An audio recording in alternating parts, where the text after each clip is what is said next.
Jigarlar hammaga xayrli kech. 18-may sanasi. Bugun men Tolib akam ikkita komanda bilan birgalikda 12 taga yaqin bolalarni Moskvadan aeroportdan Peterga olib borib ishxonalarga joylayaptilar. Aka, assalomu alaykum jigarlar. Hamma yaxshimi? Podpiskalarga nima deysiz? Gazini bosamiz, like podpiskani bosamiz, banglatamiz. Hozir akam aytibdilar, ochiq aytaman, bular yashirmayman, to'g'risini aytaman. Akam aytibdilar, Moskvadan Peterga qanaqadir dastavka bo'ladigan bo'lsa, odam topish kerakmi? Yoki qanaqadir sovg'a deysizlarmi, qanaqadir zakaz, yuk deysizlarmi, любой narsani ishonib topshirsanglar bo'ladi. Akamni nima deydi? Birga ishlaydiganlari juda ham ko'p, aka. Aloqaga chiqaverasizlar. Bez dokumentlarni olib borib qilamiz, platniy darogalar bilan yordam berib o'zimiz chiroyli qilib olib borib, manzildan olib, manziligacha olib boramiz.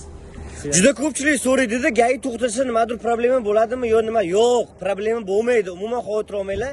Faqat Tolib akamga ishonsanglar bo'ladi. Tolib aka, Xizmatdamiz, xudo xolasa. o'zingizlarni qilyapsizlar. Sog' bo'linglar. Rahmat.